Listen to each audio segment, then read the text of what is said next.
Hello friends. तुमने बहुत बार अपने पेरेंट्स को ये कहते हो सुना होगा कि हमें तुमसे थोड़ी ज्यादा समझ है, हमने ज्यादा दुनिया देखी है। बहुत सारे कॉर्पोरेट्स हमेशा ये बात बोलते हैं कि चीजों को प्लान करने से पहले एक बार बर्ड आई व्यू से देख लो। क्या होता है बहुत ज्यादा समझ, क्या होता है bird eye view? Bird eye view is बहुत ज्यादा समझ इज किसी टॉपिक, किसी सिलेबस को कंप्लीट करने से पहले अगर तुम्हें उसका बेसिक आइडिया है कि ये एग्जैक्टली टॉपिक क्या कैरी करता है, सिलेबस कहां तक लेके जाएगा, सिलेबस क्या है, तो उसको कंप्लीट करने की जो प्रोसेस, जो स्टेप्स है, वो बहुत आसान हो जाती है। हम आज कुछ ऐसा ही पढ़ने जा रहे हैं। हम लोग क्लास 11th की इकोनॉमिक्स को बर्ड आई व्यू से देखेंगे। इसे होगा क्या, हमारे पास मंजिल का नॉलेज पहले से होगा, हमें रास्तों का पता पहले से होगा, तुम्हें सिर्फ उन रास्तों पे चलते जाना है। तो हम लोग पढ़ते हैं क्लास 11 की इकोनॉमिक्स को डिटेल में, सिलेबस के साथ कि क्या सिलेबस कैरी करता है, हमें क्या क्या इसमें पढ़ना है, कैसे क्वेश्चंस क्लास 11 पे जनरली पूछे जाते हैं सिलेबस के साथ। क्लास 11 इकोनॉमिक्स में तुम्हें दो सब्जेक्ट, दो बुक्स पढ़नी, माइक्रो इकोनॉमिक्स एंड स्टैटिस्टिक्स। कुछ सालों पहले तक माइक्रो इकोनॉमिक्स और स्टैटिस्टिक्स दो अलग अलग क्लासेस में आती थी। माइक्रो इकोनॉमिक्स क्लास 12 का पोर्शन था और स्टैटिस्टिक्स क्लास 11 का। बट एक बहुत अच्छा डिसीजन बोर्ड ने लिया कि माइक्रो इकोनॉमिक्स को स्टैटिस्टिक्स के साथ मर्ज कर दिया, क्योंकि माइक्रो इकोनॉमिक्स सब्जेक्ट का बहुत बड़ा पोर्शन ग्राफ्स के थ्रू स्टैटिस्टिक्स में कवर होता है। एवरेज, मीन, मोड, मीडियन, ये बहुत सारी चीजें जो है ये माइक्रो इकोनॉमिक्स में काम में आती है। हमें नहीं पता चलता था पहले कि इन दोनों सब्जेक्ट की एक साथ इंपॉर्टेंस क्या है। इसीलिए बोर्ड का, सीबीएसई बोर्ड, बाकी सब बोर्ड्स का बहुत अच्छा डिसीजन था कि इन दो डिफरेंट सब्जेक्ट्स को मर्ज करके माइक्रो इकोनॉमिक्स और स्टैटिस्टिक्स को एक ही बुक बना दिया। So let's begin with micro economics में हम क्या क्या पढ़ते हैं और हमें क्या क्या पढ़ना है syllabus wise. Will start with the first thing in micro economics is introduction. As you know, हर बुक का पहला चैप्टर इंट्रोडक्शन होता है। It's nothing new in this. यहां पे जो नया उसमें यह है, तुम्हें माइक्रो इकोनॉमिक्स का जिस्ट मिलेगा कि माइक्रो इकोनॉमिक्स बेसिकली क्या होता है। तुम्हें इसमें पढ़ना है माइक्रो इकोनॉमिक्स की डेफिनेशन, तुम्हें पढ़ना है कितने टाइप की इकोनॉमीज इस दुनिया में एग्जिस्ट करती है। सोचो किसी सब्जेक्ट को पढ़ने से पहले अगर तुम्हें यह ना पता चले कि सब्जेक्ट दुनिया में कैसा है, इकोनॉमिक्स तुम सब्जेक्ट पढ़ने जा रहे हो और तुम्हें ये नहीं पता दुनिया में कौन कौन सी टाइप की इकोनॉमीज हैं, तो वो सब्जेक्ट पढ़ना आधा हो जाएगा। तो हमें पढ़ना है कौन कौन सी दुनिया में इकोनॉमीज चलती है, माइक्रो मैक्रो का डिफरेंस क्या है। सबसे बड़ा पोर्शन इस चैप्टर में जो है, मेन चैप्टर का portion is production possibility curve, also known as production possibility frontier. कि अगर किसी देश के रिसोर्सेस को यूज करके प्रोडक्शन करना है, इकोनॉमी का एम क्या होता है? Production of goods and services. हम अभी सर्विसेज को साइड में रखते हैं, प्रोडक्शन ऑफ गुड्स जो मेन पोर्शन होता है किसी भी इकोनॉमी का। तो इकोनॉमी अगर गुड्स का प्रोडक्शन कर रही है तो उस प्रोडक्शन की पॉसिबिलिटीज कैसी होती है, कैसे प्रोडक्शन किया जाता है, रिसोर्सेज का अलॉटमेंट कैसे होता है, कब हम रिसोर्सेज को ए गुड से बी गुड में शिफ्ट करके बी गुड को ज्यादा प्रोड्यूस करें, कब हम डिसीजन ले ये गुड हम इन हाउस इस कंट्री में बनाएंगे, ये गुड्स हम बाहर से एक्सपोर्ट करेंगे, किस गुड का प्रोडक्शन कम, किसका ज्यादा करना है, रिसोर्सेज इंक्रीज होने पे प्रोडक्शन में क्या चेंज आता है, ये सब हम पढ़ेंगे इस चैप्टर में। सो काफी रिलेटेड चैप्टर है माइक्रो इकोनॉमिक्स से, known as introduction of economics. ये इंट्रोडक्शन ऑफ माइक्रो इकोनॉमिक्स ना होके इंट्रोडक्शन ऑफ इकोनॉमिक्स है, but the major portion of this introduction is micro economics. ठीक है, नेक्स्ट चैप्टर जो हम पढ़ेंगे वो है डिमांड। अब एक बात समझना, यहां से माइक्रो इकोनॉमिक्स शुरू होती। अगर तुमने ध्यान नहीं दिया कि ये चैप्टर का सीक्वेंस कैसा है, तो हम पढ़ तो रहे होंगे कि हमने चैप्टर 1 पढ़ा, हमने चैप्टर 2 पढ़ा, हमने चैप्टर 3 पढ़ा, हमने यूनिट वाइज चीजें कंप्लीट करी, बट हमें ये नहीं पता चलेगा एट द एंड हम पहुंच कहां पे रहे। इसका मतलब क्या है, क्यों ये चैप्टर सीक्वेंस में डिजाइन करे गए। सबसे इंपॉर्टेंट बात, क्लास 11 इकोनॉमिक्स जब से तुम शिफ्ट हुए हो क्लास 11 में और आगे आने वाले क्लास 12 में भी, हमें चैप्टर वाइज ना पढ़ के हमें यूनिट वाइज पढ़ना है। So the syllabus is designed according to the units, not according to the chapters. So this is going to be the second unit of your economics, of your microeconomics. And the name of the unit is demand. तुम्हें इस पे complete demand पढ़ना है। Now demand is a psychological aspect, psychological concept of a consumer. एक person का, एक consumer का psychological structure है। For example, I like black colour, for example मुझे एक पर्टिकुलर वेजिटेबल पसंद है, सो मुझे पसंद है, no one can deny this fact कि जिसको ये पर्टिकुलर वेजिटेबल है, पर्टिकुलर कलर पसंद है, वो ज्यादा अच्छा है या कम अच्छा है. So psychology has no barrier, psychology has no calculation, psychology has ऐसा कुछ नहीं होता साइकोलॉजी में कि ये अच्छा या बुरा है. सो हमें एक साइकोलॉजिकल एस्पेक्ट पढ़ना है डिमांड का. इसमें हम 3 डिफरेंट चैप्टर्स पढ़ते हैं. The first is, now these are the chapters. तो यूनिट के अंदर 3 चैप्टर है. हम डिजाइन कैसी, इसकी बुक्स की कैसे डिजाइन हुई है. If you look at the NCERT syllabus, तुम्हें मिलेगा डिमांड नाम का चैप्टर.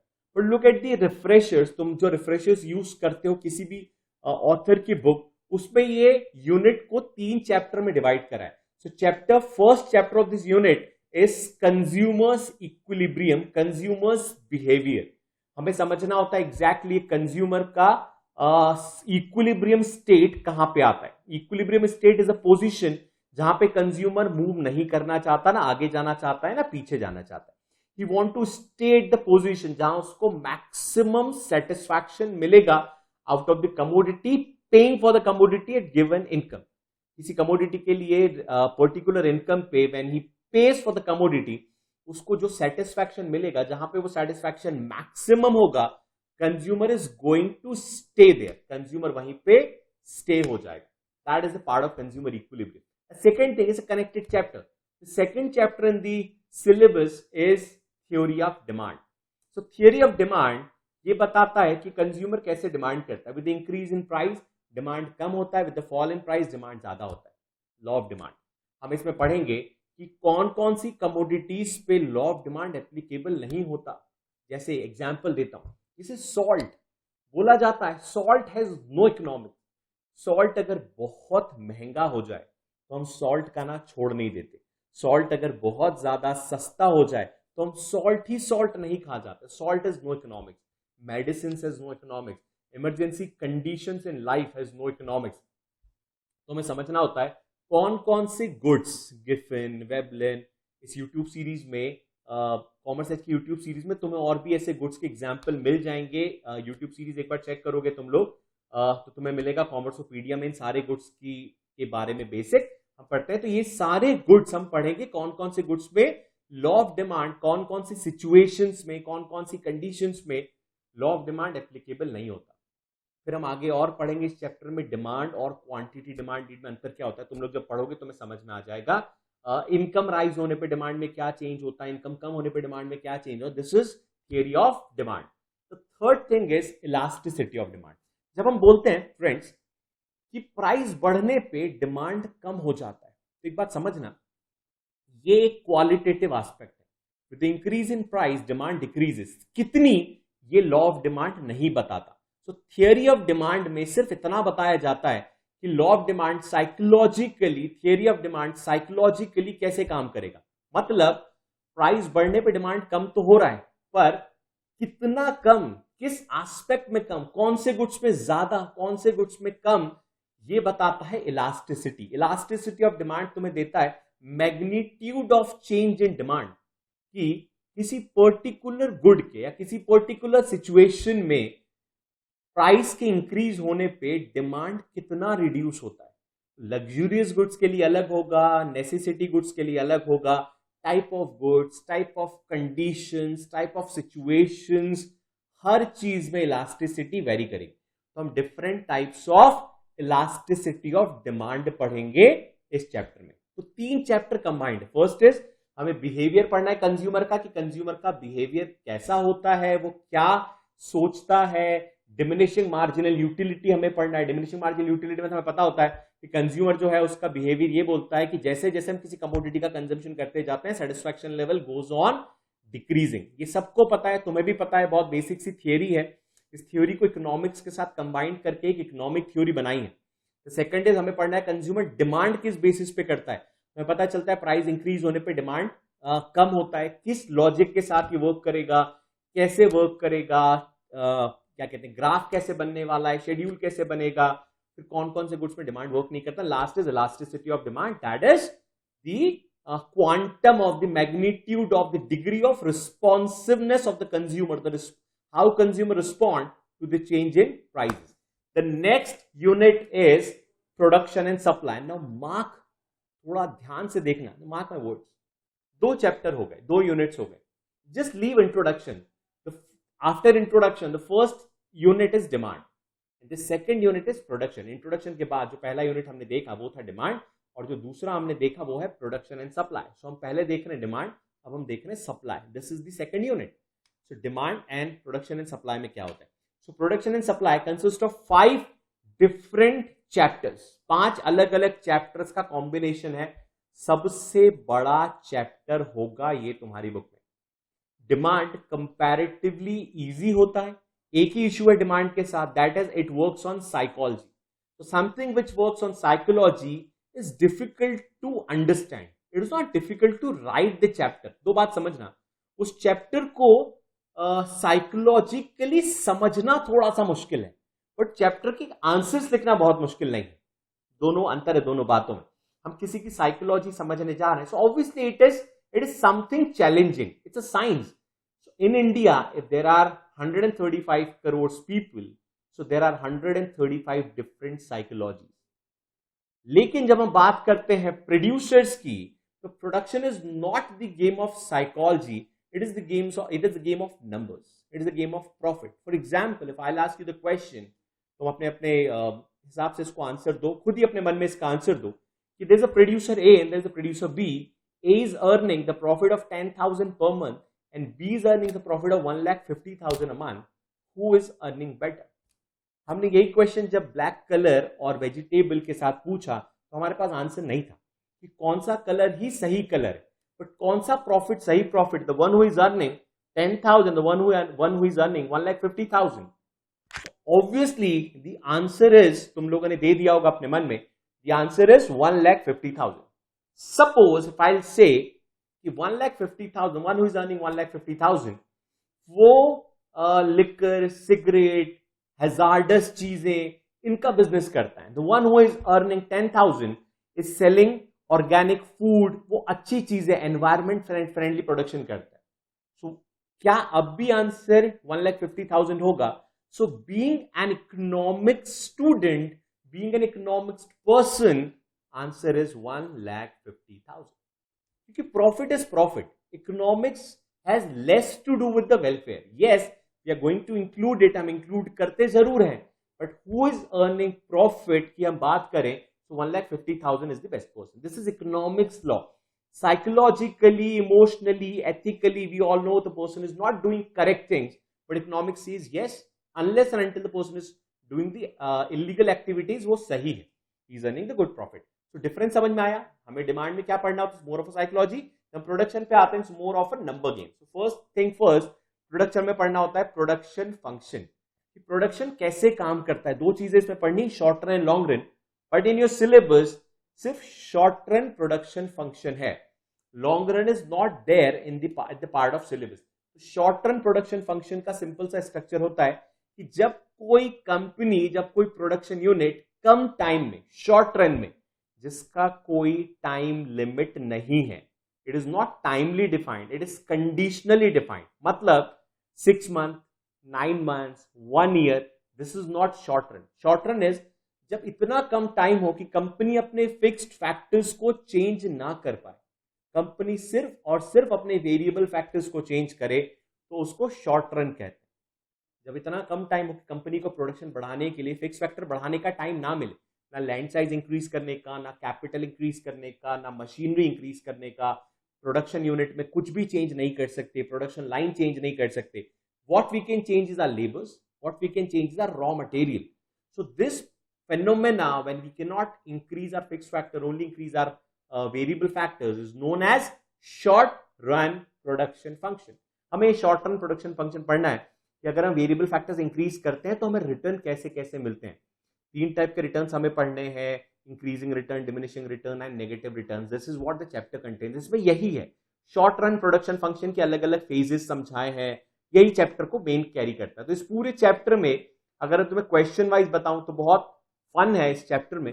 इस चैप्टर में बुक्स में there are multiple types of question, but honestly speaking इस चैप्टर का मेन वेटेज, मेन पोर्शन एक ही क्वेश्चन कैरी करता है, that is law of variable proportion, short run production function and its phases. अगर तुम उस क्वेश्चन डिटेल को ढंग से कभी समझो या देखो तो इस पूरे चैप्टर में यही है, शॉर्ट रन प्रोडक्शन फंक्शन। इसके आसपास अलग अलग तरीके से इस क्वेश्चन को चेंज कर करके, फ्रेजेस चेंज कर करके, क्वेश्चन की फ्रेमिंग चेंज कर करके क्वेश्चन को पूछते हैं। So just to understand this thing कि हमें इस चैप्टर में अगर हमें बेसिक समझ में आ गया तो ये चैप्टर मल्टीपल टाइम, हम क्वेश्चन में कई बार एग्जाम में बोलते हैं ना, चैप्टर के अंदर घुमा के क्वेश्चन पूछ लिया, ये वही चैप्टर है। यहां पे क्वेश्चन घुमा के पूछेंगे क्योंकि थीम इस चैप्टर की एक ही है, that is short run production function. The next thing is, अगर हमने प्रोडक्शन पढ़ लिया है तो हमें प्रोडक्शन के साथ साथ कॉस्ट पढ़ना होता है। Just to make things easy for you, production and cost is one and the same thing. Link कैसी है इसकी समझना, beautifully design syllabus, beautifully design topics. अगर हमने प्रोडक्शन पढ़ लिया, सपोज हम कहते हैं कि we have 30,000 units of a particular thing, suppose हमारे पास 30,000 यूनिट किसी कमोडिटी की है, दिस इज प्रोडक्शन। अगर मैं इसको रिवर्स ऑर्डर में किसी और टर्म में बोलूं सेम चीज, आई से आई हैव 50,000 रुपीस के गुड्स, तो द डिफरेंस इज, मैंने पहली बार क्या बोला, आई हैव 30,000 गुड्स, मेरे पास 30,000 गुड्स है। अब मैं क्या बोल रहा हूं, अब मैं बोल रहा हूं मेरे पास 50,000 रुपीस के गुड्स हैं। जो मैंने पहले बोला था दैट इज प्रोडक्शन, जो मैं अब बोल रहा हूं दैट इज कॉस्ट। तो प्रोडक्शन की ही मनी वैल्यू कॉस्ट होती है। तो हमें कॉस्ट में बेसिक जो हमने प्रोडक्शन में पढ़ा वो वापस से रिपीट पढ़ना है, बट इन कॉस्ट टर्म थोड़ा सा चीजें चेंज होती है। सबसे इंपॉर्टेंट है कॉस्ट चैप्टर में, दिस चैप्टर हैज न्यूमेरिकल।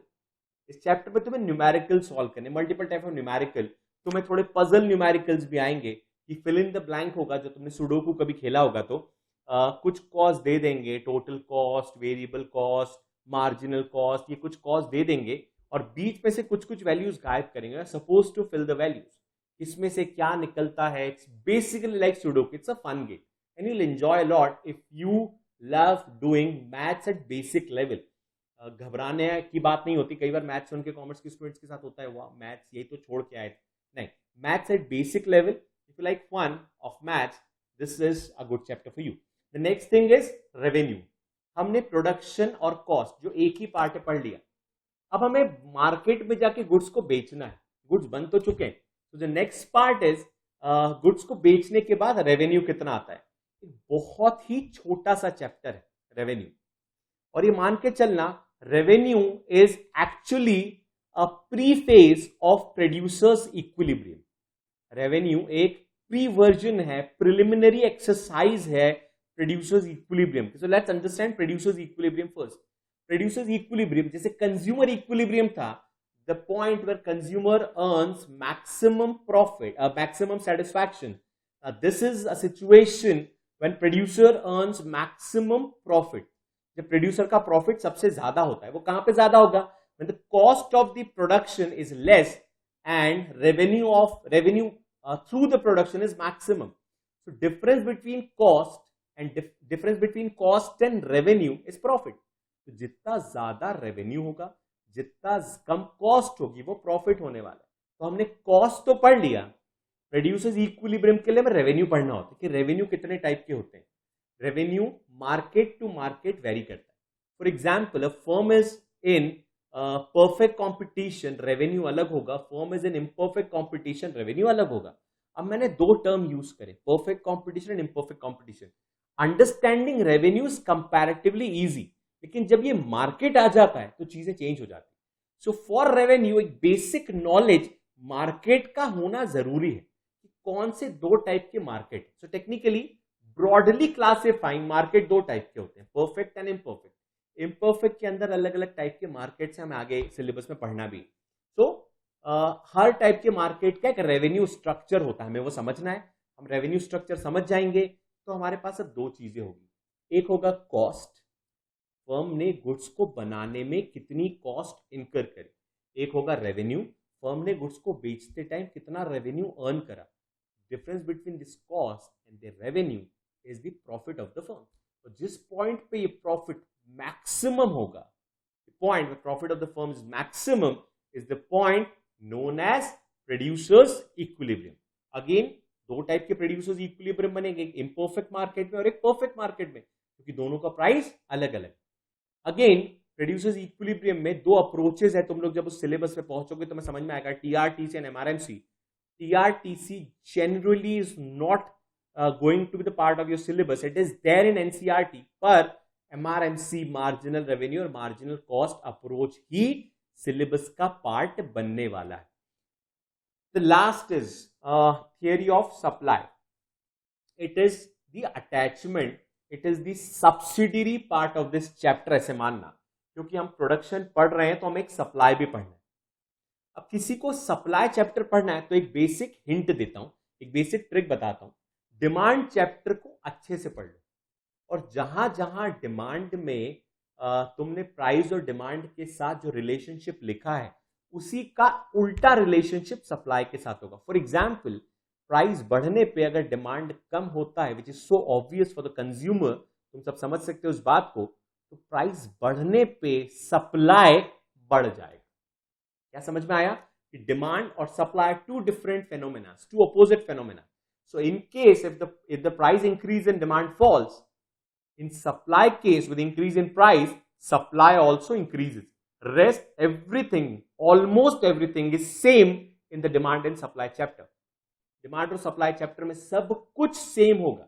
तुम्हें वही थियरीज पढ़नी है, तुम्हें वो सारे फैक्टर्स, वो सारे गुड्स पढ़ने हैं जहां पे लॉ ऑफ सप्लाई एप्लीकेबल नहीं होता, तुम्हें इलास्टिसिटी ऑफ सप्लाई पढ़ना है, सब कुछ पढ़ना है, सिर्फ एक चीज नहीं पढ़नी, प्रोड्यूसर्स की साइकोलॉजी जो हमने वहां पढ़ी थी। तो जो कंज्यूमर इक्विलिब्रियम वाला पोर्शन था वो छोड़ के सप्लाई पूरा डिमांड यूनिट जैसा ही है, एक ही चैप्टर में पूरा कंबाइन कर दिया, सब कुछ सेम मिलेगा। ठीक है, चलो अब दो इंट्रोडक्शन छोड़ के दो ऐसे यूनिट्स, एक डिमांड और एक सप्लाई, जब हम पढ़ लेते हैं तो तीसरा चैप्टर आता है price determination. Again, micro economics जो है उसका एम सिर्फ इतना है, माइक्रो मतलब इंडिविजुअल लेवल पे, individual industry and individual buyer. एक इंडिविजुअल सप्लायर जो होता है उसका थॉट प्रोसेस क्या होता है, और एक इंडिविजुअल बायर का थॉट प्रोसेस क्या होता है। सो इंडिविजुअल बायर का थॉट प्रोसेस होता है जितना कम प्राइस में गुड मिले I will buy it. Individual seller का थॉट प्रोसेस होता है जितना ज्यादा प्राइस गुड का मिले I will going to sell it, मैं इसको बेच देता हूं।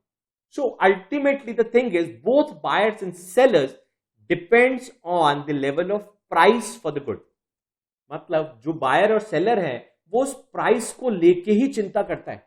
So मेन जो चिंता है बायर और सेलर की वो सिर्फ एक चीज है, प्राइस कितनी होने वाली। तो अगर हमें बायर और सेलर की प्राइस पता चल जाए तो हम एक्चुअली पता लगा सकते हैं कि माइक्रो इकोनॉमिक्स वर्क कैसे करती है। फिर इस बात को समझना, माइक्रो इकोनॉमिक्स क्योंकि इंडिविजुअल बायर और सेलर का फेनोमेना है और दोनों कहीं ना कहीं प्राइस पे डिपेंडेंट है, तो माइक्रो इकोनॉमिक्स का एम क्या बनने वाला है।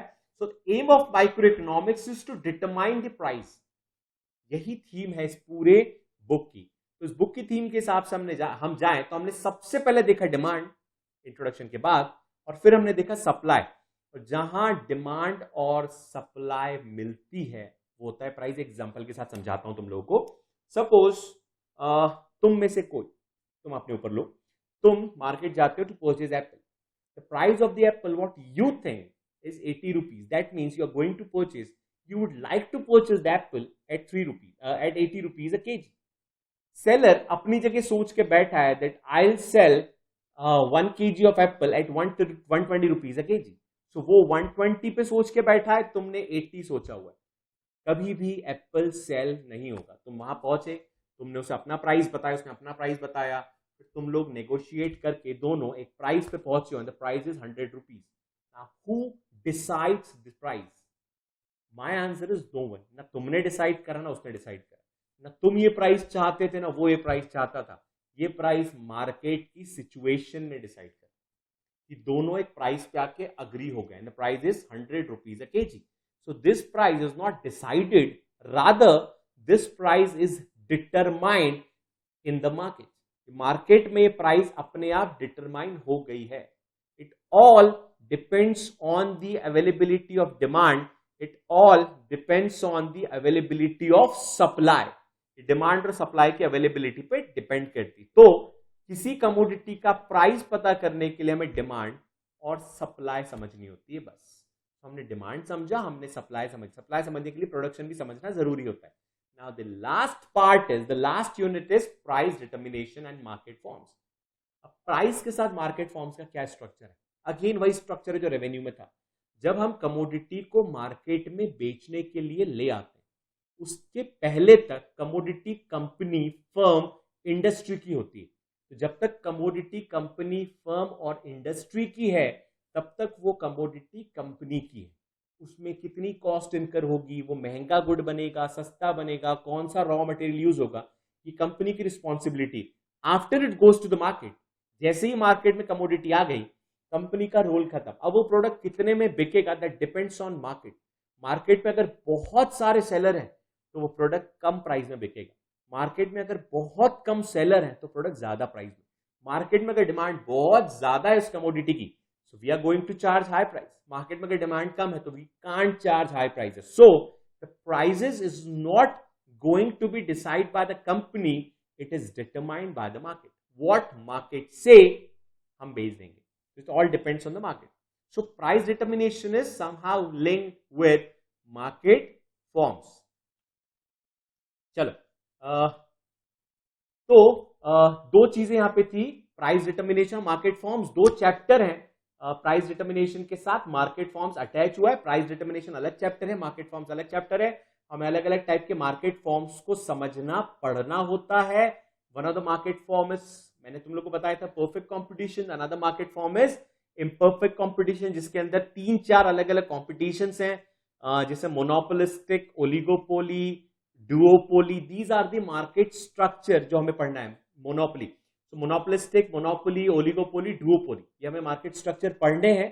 सबसे ज्यादा इंपॉर्टेंट मेरे ख्याल से अगेन मोनोपोलिस्टिक से सबसे ज्यादा क्वेश्चन पूछते हैं, कुछ मोनोपोली से भी पूछ लेते हैं। Perfect competition is favourite competition of the teachers, बहुत ज्यादा उसमें से क्वेश्चन आते हैं।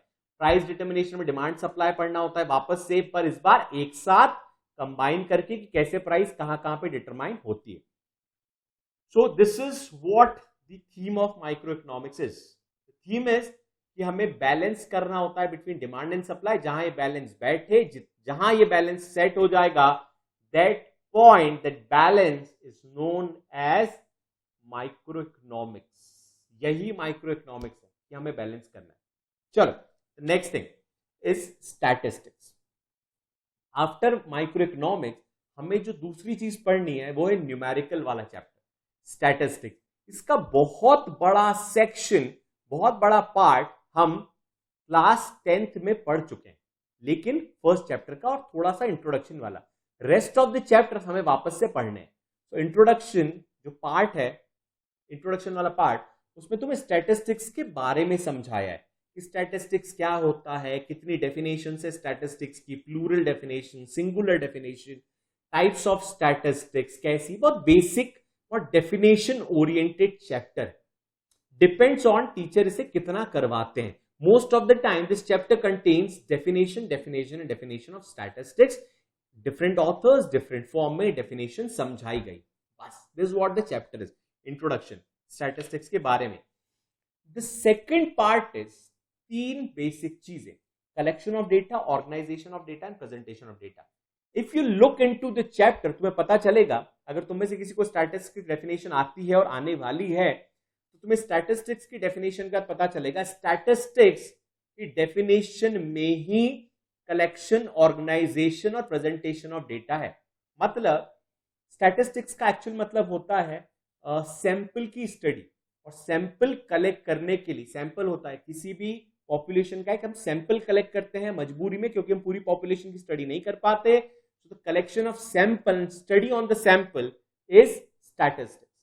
तो जब हम स्टैटिस्टिक्स में सैंपल की स्टडी करते हैं तो हमें सैंपल कलेक्ट करना होता है। So first chapter is collection of data. इसमें तुम लोग सीखोगे डेटा कलेक्शन के कौन कौन से मोड, कौन कौन से सोर्सेज होते हैं। कि हमने डायरेक्ट इंटरव्यू लिया है, हमने ओरल इंटरव्यू लिया है, हमने टेलीफोनिक कॉन्वर्सेशन करा है, हमने मेल्ड क्वेश्चनर लिया है, हमने किसी एन्यूमरेटर को, इन्वेस्टिगेटर ने एन्यूमरेटर को खुद भेज के डेटा कलेक्ट करवाया है, तो these are some different sources on which you collect the data. दो टाइप के डेटा हमें पढ़ने, प्राइमरी एंड सेकेंडरी डेटा। ये सिलेबस कैरी करता है कि हमें एक्चुअली डेटा कलेक्शन कैसे करना होता है। There are different sources and types of data collection. The next thing is after collection of data you need to organize the data. ये चैप्टर समझना बहुत इंपॉर्टेंट होगा, ध्यान से समझना। ये चैप्टर सिर्फ ये चैप्टर नहीं है, आने वाले सारे चैप्टर्स का बेस बनने वाला है नंबर ऑफ सीरीज। ये चैप्टर में समझाया जाता है कितने टाइप की सीरीज होती है, हम डेटा को कैसे ऑर्गेनाइज करते हैं, individual series, discrete series, continuous series, उसमें भी अलग अलग टाइप की series, open ended, close ended, बहुत सारी सीरीज हमें समझनी होती है। Cumulative frequency series, non cumulative frequency series, ये सीरीज समझना होता है। ऑर्गेनाइजेशन ऑफ डेटा में how to arrange the data in tabular form, हमें टेबल में डेटा कैसे अरेंज करना होता है, कौन सी सीरीज में इस डेटा को ऑर्गेनाइज करना है। Third thing is presentation of data. After arrangement of the data, we need to present the data in a very systematic manner. So presentation again has graphs. तुम्हें समझ में आया होगा ये चीज, क्लास 10th में तुम लोगों ने पढ़ी है। Types of graph, histogram, bar diagram, pie charts. ये सुन के कई बार एक मोटिवेशन मिलता है कि चलो थैंक गॉड मैं जो पढ़ा हूं क्लास 10th तक वो कॉमर्स में भी काम में आता है। यस, डेफिनेटली काम में आता है। बोलते हैं पढ़ाई कभी वेस्ट नहीं होती। सेम वे तुमने जितने भी टाइप ऑफ ग्राफ्स पढ़े उनको बनाने का तरीका जो सीखा हुआ है उन्हें तुम्हें यहाँ पे वापस से सीखना है। So nothing new. बोला जाएगा कि कुछ नया है, वो नया है सिर्फ नंबर्स, वो नया है सिर्फ तुम्हें इस चीज को प्लॉट करना है ना सिस्टमैटिक मैनर। नंबर चेंज हो जाएंगे, rest is fine. Line diagram, pie chart, histogram, bar diagram, ये सब चीजें तुम्हें वापस से बनानी है। This is presentation of data. So collection of data, organisation of data and presentation of data. Next is measures of central tendency. 3 central tendency होती है जिन्हें हमें measure करना होता है। मीन, मोड, मीडियन, तुम लोग क्लास 10th में पढ़ चुके हो। यहां क्या नया होगा, यहां पे सिलेबस थोड़ा सा इंक्रीज है, नंबर ऑफ क्वेश्चन ज्यादा होंगे, लेवल ऑफ डिफिकल्टी बढ़ेगी, प्रॉब्लम सॉल्विंग क्वेश्चन ज्यादा होंगे। So mean, mode and median थोड़ी मेथड्स चेंज होगी। तुमने जो मेथड से मीन, मोड, मीडियन पढ़ा है वो सिंगल मेथड से पढ़ा है। यहाँ मेथड्स इनकॉर्पोरेट होगी, तुम्हें एक एक्चुअली समझ में आएगा कि मीन, एवरेज कैसे निकाला जाता है, क्यों इतनी अलग अलग मेथड्स है। तुम्हें एक्चुअल मीन मेथड पढ़ना है, तुम्हें अज्यूम मीन, शॉर्टकट मेथड पढ़ना है, तुम्हें स्टेप डेविएशन मेथड पढ़ना है, तुम्हें मीडियन पढ़ना है, तुम्हें मोड में भी हमें एक टेबुलर फॉर्म में एक टेबल एनालिसिस करके भी एक मेथड होती है, बहुत बड़ी सी मेथड होती है, उससे तुम्हें मोड निकालना है analysis table and grouping method के थ्रू। तो 3 चीजें यहां पे नहीं होगी। Rest the theme of the chapter is same as it was in class 10th। जो नया चैप्टर होगा यूनिट 3 इन स्टैटिस्टिक्स, जो नया यूनिट होगा वो होगा measures of dispersion. So measures of dispersion technically तुम्हें ये बताता है कि जब हम मीन कैलकुलेट करते हैं, एवरेज कैलकुलेट करते हैं, तो बाकी डेटा, ध्यान से सुनना, मीन कैलकुलेट का मतलब होता है कि this is the average thing, मतलब पूरे डेटा का एवरेज इतना आ गया ऑन एन एवरेज। एग्जाम्पल के साथ समझाता हूं। अगर इस देश की एवरेज इनकम इज 45,000, एग्जाम्पल है, the average national income per capita across nation is 45,000, तो इसका मतलब ये होता है कि किसी की इनकम 45 से कम होगी और किसी की इनकम 45 से ज्यादा। कितनी ज्यादा और कितनी कम, ये कितना डिफरेंट डेटा है। इस देश में इनइक्वालिटी कितनी है, ऐसा तो नहीं कि किसी की इनकम बहुत कम है 100 रुपए, 500 रुपए, और किसी की इनकम बहुत ज्यादा है 15 करोड़, एवरेज फिर भी कितना आ रहा है 45,000। कहीं ऐसा तो नहीं कि इनइक्वालिटी बहुत ज्यादा है। ये समझने के लिए हम डिस्पर्जन पढ़ते हैं।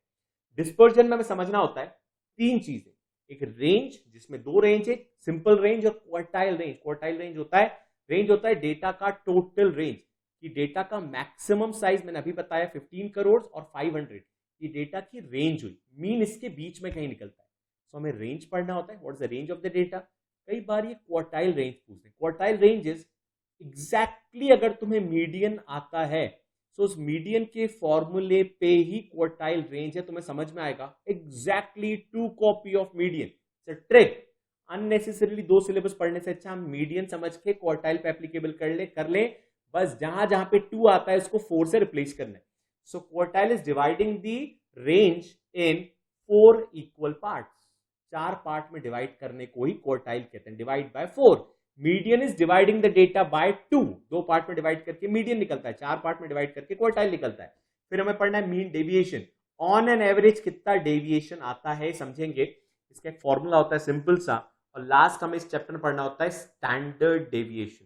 तो standard deviation and mean deviation almost the same, the difference is standard deviation का फॉर्मूला डिफरेंट होगा, यहाँ रूट भी निकालना होगा। सो बी अलर्ट, अगर तुम में से किसी को रूट निकालना नहीं आता सो थोड़ा सा इसको पहले से प्री प्रैक्टिस कर सकते हो, ताकि once we going to start the chapter, हम जब स्टार्ट करेंगे चैप्टर, तुम्हारे पास रूट निकालने का प्रोसेस हो, any method you want to. तो तुमने क्लास 10 तक जो भी रूट की मेथड निकाली उसमें से किसी मेथड को सीख लो, रूट निकालना कंपलसरी है, स्टैंडर्ड डेविएशन में रूट भी आता है। Next is correlation. Now the correlation is a chapter जिसके अंदर 2 कोरिलेशन है, Karl Pearson and Spearman rank correlation. Karl Pearson correlation में तुम्हें 2 अलग अलग मेथड्स, कार्ल पियर्सन में अलग अलग मेथड मतलब शॉर्टकट और सिंपल मेथड के साथ तुम्हें इसको कैलकुलेट करना सीखना पड़ेगा। यूजुअली शॉर्टकट मेथड ज्यादा इंपॉर्टेंट होता है, जिसको मज्यूमीन मेथड कहते हैं, ज्यादा इजीली आंसर आता है। फिर आता है रैंक कोरिलेशन। रैंक कोरिलेशन बहुत इजी टॉपिक, बहुत easy, it's a fun thing. In case बच्चे करते हैं कई बार, जब क्वेश्चन कार्ल पियर्सन और स्पीयर्समैन रैंक कोरिलेशन में आए तो बच्चे रैंक कोरिलेशन चूज कर लेते हैं, easiest method to do, easiest method to complete. Correlation को सिंपली समझाता हूं, correlation is 2 set of values के बीच का रिलेशनशिप, लिंक करते हैं इसको माइक्रो इकोनॉमिक्स से, मैंने पहले ही कहा था लिंक्ड है। प्राइस बढ़ेगा तो डिमांड कम होगा, this is inverse correlation. 2 values हैं प्राइस और डिमांड, इनके बीच का कोरिलेशन इनवर्स है, एक बढ़ रहा है कम हो रहा है। प्राइस बढ़ेगा तो सप्लाई बढ़ेगी, this is positive and direct correlation. The correlation between price and supply is same, is direct. So this is how correlation works. 2 data के बीच का रिलेशनशिप जो हम 2 तरीके से निकालते हैं, नॉर्मल कोरिलेशन कार्ल पियर्सन, दूसरा रैंक कोरिलेशन हम उस चीज का निकालते हैं जहां पे जजमेंट होता है। जैसे किसी ब्यूटी कॉन्टेस्ट में 2 कंटेस्टेंट के बीच का कोरिलेशन है, वहां पे नंबर नहीं होता। तो कोरिलेशन जब विदाउट नंबर होगा, विदाउट न्यूमेरिकल डेटा होगा, तो हम किस पे निकालेंगे, will calculate, we are going to calculate the correlation on the basis of rank correlation. Attributes पे निकलता है rank correlation. And the last is index numbers. So index number technically एक सिंपल सा चैप्टर है जिसमें तुम्हें 2 इंडेक्स पढ़ने, simple index number and weighted index number. It's more of a formula based chapter. इस चैप्टर में तुम्हें से फॉर्मूला पढ़ना है, सिंपल से कैलकुलेशंस हैं, फॉर्मूला पढ़ के सिंपल से कैलकुलेशंस करके याद कर सकते हो। सिंपल और वेटेड में अलग अलग टाइप के कोरिलेशंस होते हैं, 2 कोरिलेशन होते हैं, price relative, average of price relative नाम है इन सब का। इनको पढ़ोगे, नॉर्मल से क्वेश्चन, नॉर्मल से कैलकुलेशन, बस इतना ध्यान रखना होता है इन चैप्टर्स में। पहले से वार्निंग दे रहा हूं, इन चैप्टर्स को ध्यान रखने का सिंपल फंडा है कि जब हम कैलकुलेट करें तो ध्यान से करें। Unlike standard deviation and correlation, बहुत बड़े बड़े कैलकुलेशंस नहीं है, easy chapter, easy to go chapter. और इंडेक्स नंबर का यूज कहां पे होगा, तो इकोनॉमिक पॉलिसीज में तुमने अगर शेयर मार्केट सुना है, तुमने अगर इन्फ्लेशन डिफ्लेशन सुना है, तो शेयर मार्केट में जो सेंसेक्स और निफ्टी आता है that is based on index number. Inflation deflation में जब हम बोलते हैं कि इस कमोडिटी, इस देश में कमोडिटीज के प्राइस बढ़ रहे हैं, इस देश में इन्फ्लेशन, महंगाई आ रही है, so this is going to calculate on the basis of index number। ध्यान से इंडेक्स नंबर पढ़ लेना एक बार, क्योंकि क्लास 12th में इंडेक्स नंबर से रिलेटेड एक छोटा सा चैप्टर आएगा नेशनल इनकम में। वो चैप्टर वहां पे जब आता है, नेशनल इनकम के अंदर वो टॉपिक आता है, तो नहीं याद रहता कि ये वही टॉपिक है इंडेक्स नंबर का, तो हमें वो इंडेक्स नंबर पढ़ना है। That's it from my side. आगे ऐसे और वीडियोस देखने के लिए please do like, share and subscribe our channel. We are Commerce Edge, India's finest live online classes for 11th and 12th Commerce. And don't forget to press the bell icon. Thanks a lot.